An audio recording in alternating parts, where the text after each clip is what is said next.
സാറേ വിചാരിച്ച പോലൊന്നും ഈ ഇന്ത്യ മുന്നണി ക്ലച്ച് പിടിക്കുന്നില്ലല്ലോ.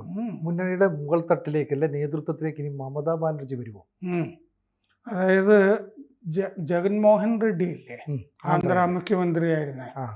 ജഗൻമോഹൻ റെഡ്ഡി സത്യത്തിൽ ഒരു മുന്നണിയിലും ഇല്ലല്ലോ. ഇല്ല, മുന്നണിയിലില്ലെങ്കിലും മുഖ്യമന്ത്രി ആയിരുന്നപ്പോൾ ചില പാക്കേജുകളൊക്കെ കിട്ടാനായിട്ടൊക്കെ മോദിയോട് പ്രത്യേകിച്ച് BJPയോടും ഒക്കെ അടുപ്പം കാണിച്ച് ഇങ്ങനെ നടന്നുകൊണ്ടിരുന്നു.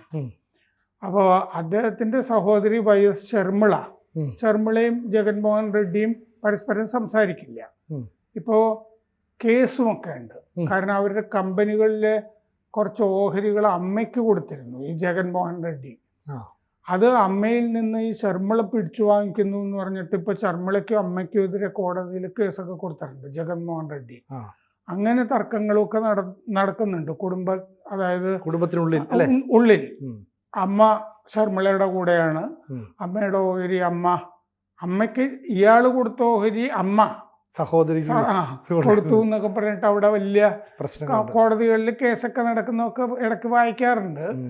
അപ്പോൾ ഇപ്പോൾ ജഗൻമോഹൻ റെഡ്ഡി ഇന്നലെ പറഞ്ഞത് എന്താന്ന് വെച്ചാൽ അദ്ദേഹം ഈ കോറസിൽ പെട്ടു. ആരവം, അതായത് കോൺഗ്രസിനെ മാറ്റിയിട്ട് മമതാ ബാനർജിയെ ഇന്ത്യ മുന്നണിയുടെ തലപ്പത്ത് കൊണ്ടുവരണം. ഇപ്പൊ ഖാർഗെ ആണല്ലോ തലപ്പത്ത് എന്ന് പറഞ്ഞാൽ രാഹുൽ ഗാന്ധിന്നോ സോണിയാഗാന്ധിന്നോ വിചാരിക്കാം. ഇതൊരു പാവം മാത്രമാണല്ലോ. അപ്പൊ ജഗൻമോഹൻ റെഡ്ഡി ഈ കോറസിൽ ചേർന്നിട്ട് ഇന്നലെ പറഞ്ഞിരിക്കുകയാണ്, കോൺഗ്രസ് മാറിയാൽ ഇന്ത്യ മുന്നണിയിൽ ഞങ്ങളും വരാം. നേതൃത്വത്തിൽ നിന്ന് മാറിയല്ലേ? കോൺഗ്രസ് മാറി മമത വന്നാല് ഞങ്ങളും ഇന്ത്യ മുന്നണിയുടെ ഭാഗമാകാം. കാരണം അങ്ങേർക്ക് കോൺഗ്രസ് ഉള്ളപ്പോൾ ചേരാൻ പറ്റില്ലല്ലോ. അല്ല, കാരണം YS ശർമ്മിള അവിടെ ആന്ധ്രയില് PCC പ്രസിഡന്റാ കോൺഗ്രസിന്റെ. അപ്പോ സഹോദരി ഉള്ളിടത്ത് ജഗൻ ഇല്ലല്ലോ. അപ്പൊ അങ്ങനെ ഒരു വ്യക്തി പ്രശ്നവും അതിൻ്റെ അകത്തുണ്ട്. അപ്പൊ കോൺഗ്രസ് മാറിയാൽ ജഗൻമോഹൻ റെഡ്ഡിയും കൂടി മുന്നണിയിലെത്തും എന്ന് പറഞ്ഞിട്ടൊരു രജത രേഖ ഇപ്പൊ വന്നിരിക്കുന്നു. അപ്പോൾ TDPയുമായിട്ട് തെലുങ്കുദേശവുമായിട്ട് BJP ഇപ്പോൾ സഖ്യത്തിൽ വന്നല്ലോ. അതിനു മുമ്പാണ് ജഗൻമോഹൻ റെഡ്ഡി, ഈ കഴിഞ്ഞ തെരഞ്ഞെടുപ്പിന് മുമ്പാണല്ലോ TDP ഒക്കെ ആയിട്ട് ചന്ദ്രബാബു നായിഡു ഒക്കെ ആയിട്ട് സഖ്യമൊക്കെ വരുന്നത്. അപ്പോൾ BJP TDPയുമായിട്ട് സഖ്യത്തിലാകുന്നതിന് മുമ്പ് ജഗൻമോഹൻ റെഡ്ഡി നേരത്തെ പറഞ്ഞ പോലെ മോദിയുമായിട്ട് സൗഹൃദത്തിലായിരുന്നു. പക്ഷെ നിയമസഭാ തെരഞ്ഞെടുപ്പിൽ തോറ്റുപോയി ജഗൻമോഹൻ റെഡ്ഡിയെ പറ്റി ഇപ്പൊ വലിയ അഭിപ്രായമൊന്നും നാട്ടിലില്ലല്ലോ. തിരുപ്പതി പ്രശ്നം, പിന്നെ ബംഗ്ലാവ്, മറ്റേ വലിയ സൗകര്യത്തില് ബംഗ്ലാവ് പണിത് സർക്കാർ പണമൊക്കെ എടുത്ത് ദൂർത്തടിച്ചതും, പിന്നെ സ്വർണം കൊണ്ടുള്ള ക്ലോസറ്റുകൾ വെച്ചതും, ഇങ്ങനത്തെ പല പരിപാടികളും ഒക്കെ ചെയ്ത് നാറിയിരിക്കുകയാണ്. അപ്പൊ നിയമസഭാ തെരഞ്ഞെടുപ്പിൽ തോറ്റുപോയി. തോറ്റ ശേഷം ഒരു സഖ്യത്തിലുമില്ല. മറ്റേ NDA സഖ്യത്തിൽ പോകാൻ പറ്റില്ലല്ലോ, കാരണം ചന്ദ്രബാബു നായിഡു അതിൻ്റെ അകത്തുണ്ട്. അപ്പോൾ പോകാൻ പറ്റുന്ന സ്ഥലം മറ്റേ ഇന്ത്യ മുന്നണിയാണ്. കോൺഗ്രസ് ഉണ്ടെങ്കിൽ പോകാനും പറ്റില്ല. അപ്പോൾ മമതാ ബാനർജി ആണെങ്കിൽ ഞങ്ങളും വരാമെന്ന് ഇന്നലെ ജഗൻമോഹൻ റെഡ്ഡി പറഞ്ഞിട്ടുണ്ട്. അപ്പോൾ BJPയെ സഹായിക്കുന്ന പല ബില്ലുകളുമൊക്കെ രാജ്യസഭയിലും ഒക്കെ വരുന്നുണ്ടായിരുന്നല്ലോ. ആ സമയത്തൊക്കെ BJPയെ സഹായിച്ചിരുന്നു മുമ്പ് ജഗൻമോഹൻ റെഡ്ഡി. ഒരു BJP സ്റ്റാൻഡ് നല്ല എടുത്തിരുന്നു. ഇപ്പോൾ ഈ രാജ്യസഭ MP ജഗന്റെ വലങ്കൈ എന്ന് പറയാവുന്ന ആള്, രാജ്യസഭ MP YSR കോൺഗ്രസിന്റെ വിജയ് സായി റെഡ്ഡി, അയാളും ഒരു പ്രസ്താവന ഇന്നലെ ഇറക്കി. അതിൽ പറഞ്ഞിട്ടുണ്ട് മമത ഐഡിയൽ ചോയ്സ് ആയിരിക്കും ഇന്ത്യ മുന്നണിയുടെ നേതാവാകാൻ. കൃത്യമായിരിക്കും അവര്. കാരണം എന്താണെന്ന് വെച്ചാൽ അവർക്ക് ഒരുപാട് എക്സ്പീരിയൻസ് തെരഞ്ഞെടുപ്പ് നേരിട്ടിട്ടൊക്കെ ഉണ്ട്, ജയിച്ചും എക്സ്പീരിയൻസ് ഉണ്ട്. BJP നേരിട്ടും നല്ല അനുഭവമുണ്ട്. ഈ ഇപ്പോൾ ഉപതെരഞ്ഞെടുപ്പുകൾ നടന്നില്ലേ, അതിലും എല്ലാ സീറ്റും നേടി. ഒരെണ്ണം BJPയുടെ നിന്ന് പിടിച്ച് സിറ്റിംഗ് സീറ്റ് പിടിച്ചു വാങ്ങുകയും ചെയ്തു.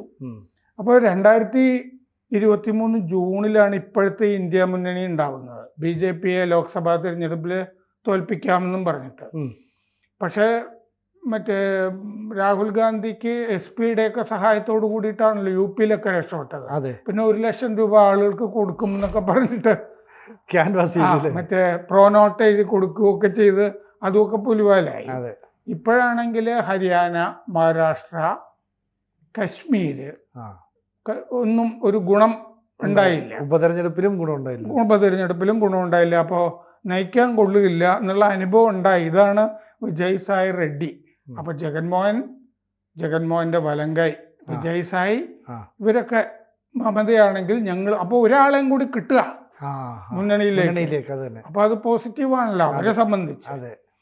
അപ്പോൾ മമത കഴിഞ്ഞ ആഴ്ച ഈ ഇന്ത്യ മുന്നണിയുടെ മേധാവിയാകാൻ താല്പര്യം പ്രകടിപ്പിച്ചിരുന്നു. സ്വയം പ്രകടിപ്പിച്ചിരുന്നു അല്ലേ? ഞാൻ വേണമെങ്കിൽ നയിക്കാം. അവർക്കും എല്ലാവരും കൂടി സമ്മർദ്ദം ചെലുത്തുകയാണെങ്കിൽ ഞാൻ ഇതാകാം എന്നൊരു അഭിപ്രായം അവർ പ്രകടിപ്പിച്ചിരുന്നു. അപ്പം മഹാരാഷ്ട്ര, ഹരിയാന, കശ്മീരൊക്കെ ഇങ്ങനെയായി. YS രാജശേഖര റെഡ്ഡിക്ക് ശേഷം ജഗൻ കോൺഗ്രസുമായി പിണക്കത്തിലായിരുന്നു. YS രാജശേഖര റെഡ്ഡി അന്ന് വിമാനാപകടത്തിൽ കൊല്ലപ്പെട്ടല്ലോ. അത് കഴിഞ്ഞ് കോൺഗ്രസുമായി പിണങ്ങിയിരുന്നു ജഗൻമോഹൻ റെഡ്ഡി. 2019-24 മുഖ്യമന്ത്രിയായി. YSR കോൺഗ്രസിൻ്റെ പേരിൽ ഈ കഴിഞ്ഞ ജനുവരിയിലാണ് സഹോദരി ശർമ്മളയെ ആന്ധ്രയിൽ കോൺഗ്രസ് പ്രസിഡന്റ് ആക്കിയത്. ഇപ്പോൾ SP സമാജ്വാദി പാർട്ടി മഹാരാഷ്ട്രയിൽ ഇന്ത്യ മുന്നണി വിട്ടു അത്. എന്നിട്ട് അവരും പറഞ്ഞിട്ടുണ്ട് മമതയാണ് ഇന്ത്യ മുന്നണി നേതാവാകേണ്ടത്. NCP പവാർ പറഞ്ഞിട്ടുണ്ട് മമതയാണ് ആകേണ്ടത് എന്ന് പറഞ്ഞിട്ടുണ്ട്. കഴിഞ്ഞ ദിവസം ഉദ്ധവ് താക്കറെ പക്ഷം പ്രിയങ്ക ത്രിവേദി എന്ന് പറഞ്ഞിട്ട് അവരുടെ വക്താവ് അവരും പറഞ്ഞു ഇന്നലെ മമതാ ബാനർജിയാണ് ആകേണ്ടതെന്ന്. അപ്പോൾ മമതാ ബാനർജിക്ക് പിന്തുണ ഏറി വരികയാണ്. കൂടി വരിക. കോൺഗ്രസ് ഒഴിച്ച് ബാക്കി എല്ലാവരും മമതയാകാൻ. DMKക്ക് താല്പര്യമില്ലല്ലോ ഈ അദാനി പരിപാടിയില്ല. DMK താല്പര്യമില്ല, തൃണമൂലിന് താല്പര്യമില്ല. ഇവരൊക്കെ ഈ പ്രതിഷേധത്തിൽ നിന്ന് പോലും അവരൊക്കെ വിട്ടു നിൽക്കുകയാണ്. അവരിതിലൊന്നുമില്ല. അവർക്ക് ബംഗ്ലാദേശ് പ്രശ്നമുണ്ട് തൃണമൂലിനെ അവതരിപ്പിക്കാൻ. ഡെറിക് ഒബ്രീൻ പറഞ്ഞല്ലോ ഞങ്ങൾക്ക് ഞങ്ങളുടെ കാര്യമുള്ളൂ, ഇവർ ഞങ്ങളെ ഏകോപനമൊന്നുമില്ല, ഞങ്ങളെ ഇവിടെ ചർച്ചയ്ക്കൊന്നും വിളിക്കാറില്ല കോൺഗ്രസ് പറഞ്ഞല്ലോ. കല്യാൺ ബാനർജിയും പറഞ്ഞു മമതയാണ് ആകേണ്ടത്, രാഹുലിനെ കൊണ്ട് കൊള്ളിയില്ല എന്നൊക്കെ അവര് പരസ്യമായി തന്നെ പറഞ്ഞു കഴിഞ്ഞു. അവര് തിങ്കളാഴ്ച, അതായത് ഇന്നലെ, മമതാ ബാനർജിയുടെ തൃണമൂലിൽപ്പെട്ട വൈസ് പ്രസിഡന്റ് കിരൺമയി നന്ദ, തൃണമൂലിൻ്റെ വൈസ് പ്രസിഡന്റ് കിരൺമയി നന്ദ പറഞ്ഞു കോൺഗ്രസിന് വലിയേട്ടൻ മനോഭാവമാണ്, ഞങ്ങൾക്കതിൽ താല്പര്യമില്ല. ജാർഖണ്ഡിൽ ഹേമന്ത് സോറനാണ് കുറച്ച് സീറ്റൊക്കെ കൊടുത്തത്. ഇപ്പോൾ ചെയ്യേണ്ടത് ഇന്ത്യ മുന്നണിയുടെ നേതാവിനെ മാറ്റുക എന്നുള്ളതാണ്. മമത മൂന്ന് വട്ടം മുഖ്യമന്ത്രി ആയവരാണ്. അവർക്ക് നല്ല അനുഭവമുണ്ട്. BJPയെ നേരിട്ട അനുഭവമുണ്ട്. ഉപതെരഞ്ഞെടുപ്പിലും നന്നായിട്ട് അവിടെ. കാരണം അവിടെ RG കർ മറ്റേ മെഡിക്കൽ കോളേജിൽ പ്രശ്നമൊക്കെ ഉണ്ടായിരുന്നില്ലേ, എന്നിട്ടുമൊക്കെ അവർ രക്ഷപ്പെട്ടു പോകുന്നു. BJPയുടെ ഉള്ള സീറ്റ് പോലും പോയി. അപ്പോൾ 328 സീറ്റിലും മത്സരിച്ചിട്ട് 99 സീറ്റാണ് കിട്ടിയത് കോൺഗ്രസിന് ലോക്സഭ. 2019 52 സീറ്റായിരുന്നു.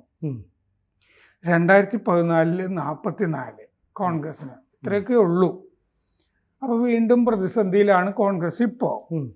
അപ്പോൾ ഒരു പ്രതിഷേധത്തിൽ, ഇപ്പോൾ ലോക്സഭാ പ്രതിഷേധങ്ങളിലൊന്നും പാർലമെൻറ്റ് പ്രതിഷേധങ്ങളിലൊന്നും SP ഇല്ല.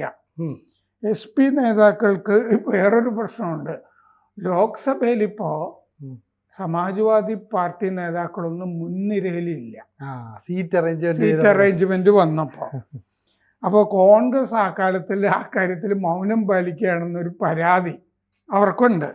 കാരണം മൺസൂൺ സെഷൻ വരെ അഖിലേഷ് യാദവും മറ്റേ ഫൈസാബാദിൽ നിന്ന് ജയിച്ചില്ലേ അയോധ്യയുള്ള അവധേഷ് പ്രസാദ്, ഇവർ രണ്ടുപേരും മുൻനിരയിൽ രാഹുൽ ഗാന്ധിയുടെ അടുത്തുണ്ടായിരുന്നു, ഇരിപ്പുണ്ടായിരുന്നു. ഇപ്പൊ അത് മാറിയപ്പോ പിന്നിലേക്ക് പോയി. അപ്പോൾ സീറ്റും കിട്ടുന്നില്ല. രാഹുലും മുമ്പില് SP പുറത്തു പോയതിൽ, അപ്പുറത്തേക്ക് പോയതിൽ എന്തൊരു സന്തോഷത്തില് രാഹുൽ ഇരിക്കുകയാണ്. അപ്പോൾ അതിൽ എസ് പിക്ക് അമർഷമുണ്ട്, ഇടപെടുന്നില്ല, പറയുന്നില്ല എന്നുള്ളതിലൊക്കെ. അപ്പം മഹാരാഷ്ട്രയിൽ എസ് പി പോയി. അത് ആ മിലിന്ദ് നവേക്കർ എന്ന് പറഞ്ഞ ആള് മറ്റേ ബാബറി മസ്ജിദ് തകർന്നതിൻ്റെ വാർഷിക ദിവസം ഇത് തകർത്തവരെ ചൊല്ലി ഞങ്ങൾ അഭിമാനിക്കുന്നു എന്ന് പറഞ്ഞിട്ടൊരു പോസ്റ്റ് ഇട്ടല്ലോ. മറ്റേ അയോധ്യ 1992 ഡിസംബർ 6 തകർത്തപ്പോൾ ശിവസേനയുടെ ബാൽ താക്കറെ പറഞ്ഞ വാചകമാണ് ഇവരെ ചൊല്ലി ഞാൻ അഭിമാനിക്കുന്നു എന്ന്. അത് വീണ്ടും പറഞ്ഞു കഴിഞ്ഞപ്പോൾ അവിടുന്ന് എസ് പി കാലിയാക്കി. അപ്പോൾ ഇപ്പോൾ കോൺഗ്രസ് ഒഴിച്ച് ബാക്കി എല്ലാവരും മമതാ ബാനർജി ഇന്ത്യ മുന്നണിയെ നയിക്കണം എന്ന് പറഞ്ഞു കഴിഞ്ഞു. അതിന് പുറമെ ആ മുന്നണിയിൽ ഇല്ലാത്തൊരാൾ മമതയാക്കുകയാണെങ്കിൽ ഞങ്ങൾ വരാമെന്നും പറഞ്ഞു. അപ്പോൾ സംഖ്യ കൂടുകയാണ്. അപ്പോൾ ഇപ്പോൾ പന്ത് കോൺഗ്രസിൻ്റെ കോർട്ടിലാണ്. പക്ഷേ കോൺഗ്രസ് നിരസിച്ചാലും മമത ഇന്ത്യ മുന്നണിയുടെ നേതാവാകുന്ന മട്ടിലാണ് പോക്ക്. അവരെന്തെന്ന് വെച്ചാൽ കോൺഗ്രസിന് തള്ളിക്കളി. അതെ, നിലവിൽ മറ്റു പാർട്ടികളെല്ലാം കൂടെ തീരുമാനിക്കുകയാണ് നമുക്കെല്ലാം കൂടി ഒരു സഖ്യമായിട്ട് നിൽക്കാം, കോൺഗ്രസ് ഇല്ലെങ്കിലും പ്രശ്നമില്ല. കാരണം നിലവിൽ എല്ലായിടത്തും രാഹുൽ ഗാന്ധി പരാജയമാണെന്ന് സ്വയം തെളിയിച്ചു. നമ്മൾ ഈ പറഞ്ഞ കൂട്ടത്തിൽ ആപ്പിന്റെ കാര്യം പറഞ്ഞില്ല. ആപ്പ് ഡൽഹിയില് ആപ്പും ഈ പ്രതിഷേധത്തിന്റെ കൂടെയൊന്നുമില്ല. കോൺഗ്രസിന് ഒരു സീറ്റും കൊടുക്കില്ല ഡൽഹിയിൽ ഒറ്റയ്ക്ക് നിൽക്കാൻ പോവാണ്. കാരണം ഹരിയാനയില് ആപ്പിന് സഹായിച്ചില്ല.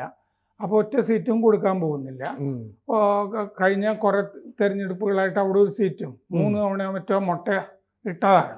അപ്പോൾ കോൺഗ്രസിന് സീറ്റൊന്നും കിട്ടില്ല. BJPക്ക് അത്യാവശ്യം ഒരു തിരിച്ചുവരവ് അവിടെ ഉണ്ടാകാനും സാധ്യതയുണ്ട്. അപ്പോൾ ആപ്പിനും വേണ്ട. അങ്ങനെ കോൺഗ്രസ് എനിക്ക് തോന്നുന്നത് മമതാ ബാനർജിയെ നേതാവാക്കുക എന്നുള്ള, അല്ലാതെ സ്വാതന്ത്ര്യാനന്തര കാലത്ത് ഞങ്ങളും മഹാന്മാരായിരുന്നു എന്ന് പറഞ്ഞിട്ട് കാര്യമില്ല. നമ്മുടെ മുത്തച്ഛന് ആന ഉണ്ടായിരുന്നു എന്ന് പറയുന്ന പോലെ ജവഹർലാൽ നെഹ്റുവിന് ആന ഉണ്ടായിരുന്നു എന്ന് രാഹുൽ ഗാന്ധി പറഞ്ഞിട്ട് കാര്യമില്ല. അപ്പൊ അങ്ങനെയാണ് കാര്യങ്ങളുടെ പോക്ക്. താമസിയാതെ മമത ഇന്ത്യ മുന്നണിയുടെ നേതൃസ്ഥാനത്ത് നമുക്ക് കാണാം. കൂടുതൽ വാർത്തകളും വിശേഷങ്ങളും നിങ്ങളിലേക്ക് എത്താൻ ABC മലയാളം സബ്സ്ക്രൈബ് ചെയ്യുക, ബെൽ ബട്ടണും അമർത്തുക.